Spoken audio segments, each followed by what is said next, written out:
Қайырлы күн. Ноқаттан қандай тағам жасауға болатынын көрсетемін.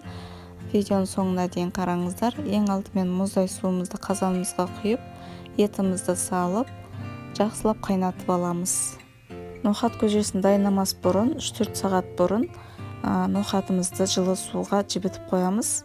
Жібіткен кезде бір қасық, шай қасық сода салып, 3-4 сағатқа жібітіп қоямыз.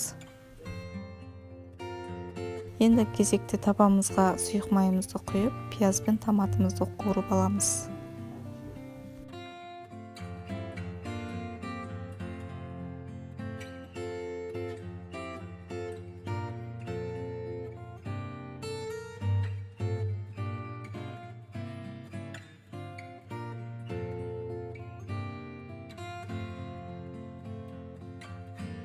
Мінекей сорпамыз да қайнап шықты. Бетіне шыққан көбіктердің бәрін алып тастаймыз. Одан кейін жаңағы қуырған пиязымыз бен томатымызды сорпаға қосамыз. Сорпамызды қызартып, әдемі қылып тұратын болады. Одан кейін сәбіз, болгар перец болса, болгар перец қоссаңыздар болады. Және жаңағы жібітіп қойған ноқатымызды салып, етпен бірге қайнататын боламыз. Ноқ өте көп қайнайды, сондықтан 40 минуттай қайнап шығу керек. Орташа отта қайнатып аламыз. Дәміне қарай тұз саламыз. Және ол қайнап шыққаннан кейін картошкамызды турап қосатын боламыз. Мінекей сорпамызды жай отта қайнатып жатырмыз. Енді кезекте картошкамызды салып, картошка піскенше қайнатамыз.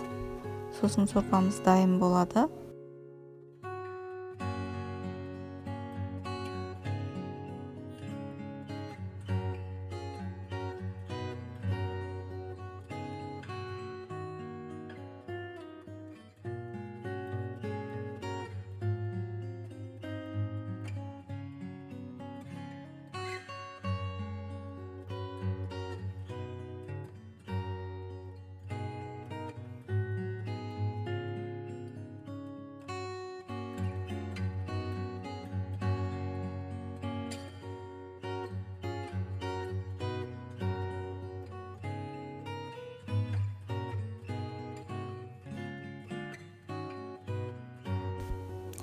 Мінекей ноқат көжемізде дайын болды.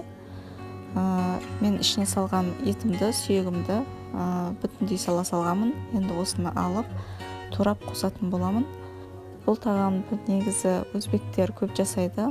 Нахар сорпасы деп атайды. Жасап көріңіздер, өте дәмді, өте керемет болып шығады екен.